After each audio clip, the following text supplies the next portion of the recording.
Healing process, you cannot do it yourself. It is not about being strong, a man,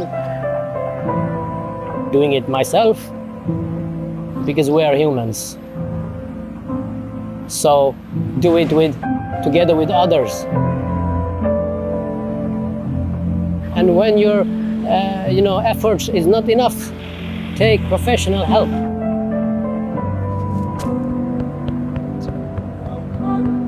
Your voice, man.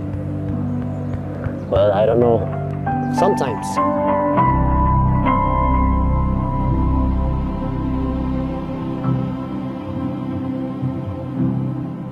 My name is Parash Lama. Today I'm 48 years old. When the fire started, when I was in the discotheque, I was around 21 years old. I was there with a lot of my friends and my girlfriend at that point, and my little brother. I survived the fire. My little brother didn't. He died some days after in Norway. And the journey of healing has been my lifelong process.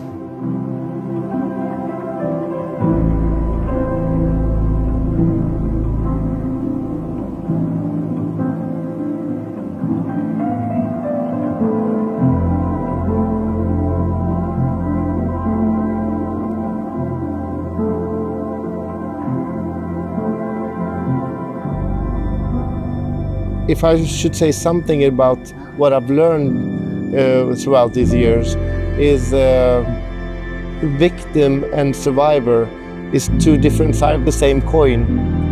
But being a survivor brings a self-esteem that victimhood doesn't. When you become a survivor, you also see it very closely that you're not only surviving, but you're also living, and you want to live life at its fullest. I was a teenager when I went into that party that ended in disaster, and overnight I became another person. But it wasn't overnight, it took many years.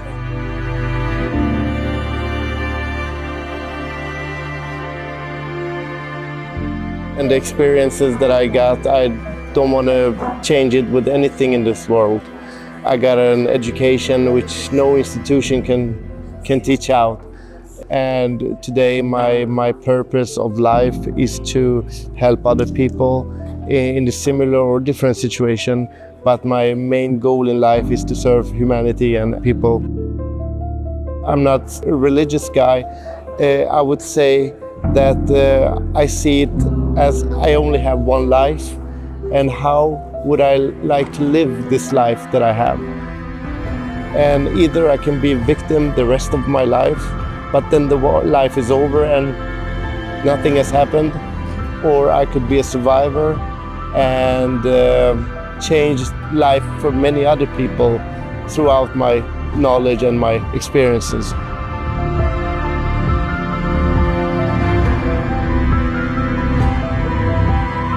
At the beginning, I was thinking about existential questions like, what is the meaning of life? What is the meaning of this fire, the death, and all the loss you have to endure in your life? Why me? A lot of those questions. So after you come back to the reality, to your town, you were left with the feeling that nobody can understand you, right? Because the fire, it was so special that only those who were there who could understand you. So the support team, the helpers, the psychologists, it felt like they don't understand you. So what's the point talking with them? They wasn't there. You have to be there to understand what we went through. Time went by, and I know now that I was in a shock. I didn't know then.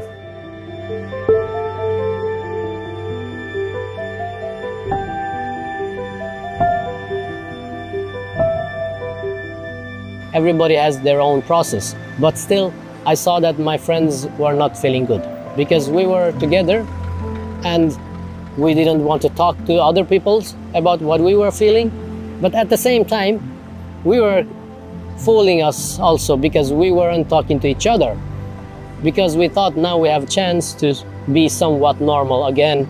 So why do we talk about sorrows and the fires? You know, just talk about good things in life. But we were just pretending, because everybody inside wanted to talk. But in the group mentality we had, like, no, we don't talk about it. It's okay. We manage it. And I saw also some of them starting to do drugs, for example, to, you know, when they're alone, to just relieve themselves.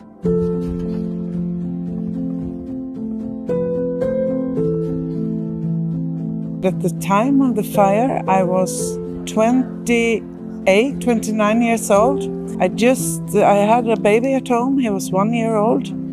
Just turned 1 year at the 21st of October, and this happened at the 29th. As everybody else has talked about, it was devastating. I drove people to the discotheque at that night. Thank God we came that late, so the teenagers that we drove didn't come in, because it was already full.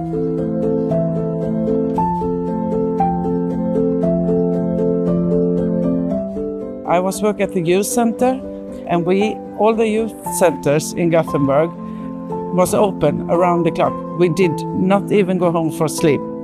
If you don't have this between each other, as we call love and compassion and everything, you don't put the window together. And that's the thing I have all the time in my heart and in my head. I think I've become a better youth worker, a better people to hang around after this, because I have another heart, I think.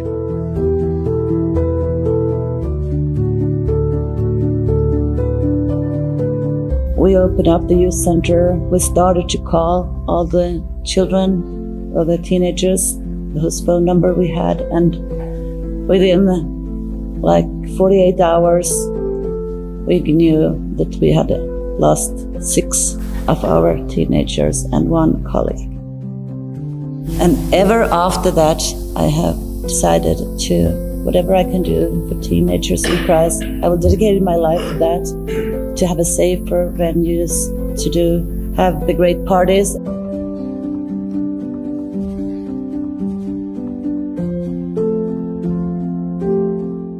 A lot of work by yourself, not as we were used to, but I've been working in 10 years at the moment, so I was, I have some experience at that moment, but all of my colleagues was working themselves. After a while we were over 50 persons at the place, but the event was too big to handle. Just as here. We can be 100. We haven't handled it as well.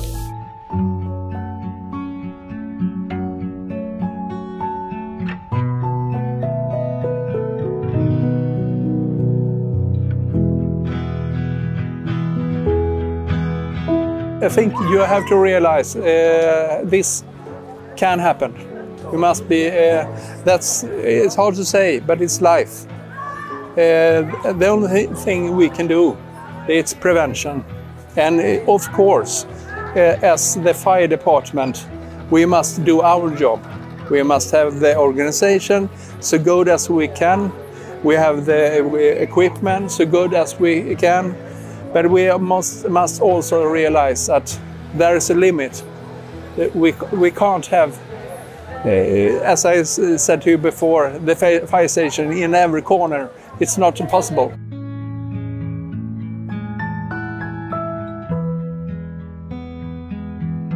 Soon after the event, there was a work together with the city to go out and inform the school pupils, different ages.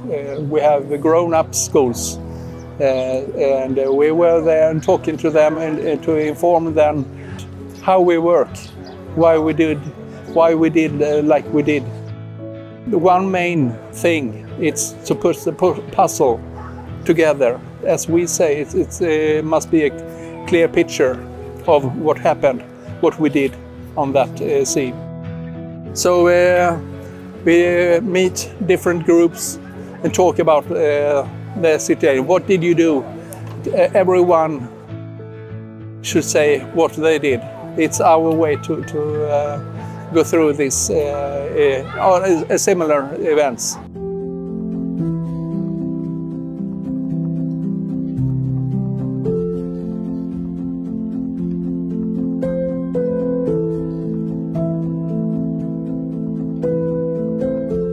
And now I know that, as I said this morning, there are no shortcuts. There are just patience and long-term work with the resources that there are. I have to just remind myself and remind maybe you also that the mere definition of a catastrophe is a situation where the needs are bigger than the resources. So there is always a gap in every society when there is a catastrophe.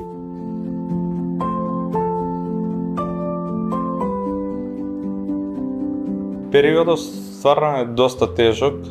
Мислам дека родителите се отворени, бидејќи од оваа страна имаме луѓе кои доваѓаат не само, ајде да кажам, да ни солат памет или да ни кажуваат, тоа се луѓе истата судбина што имат, истите работи ги имат поминато и тие стварно од се срце сакат да им помогнат на нив, да им кажат они тоа како го имат преживеано, па да им дадат рака на тие луѓе, да им дадат помош, подршка у овие тешки моменти.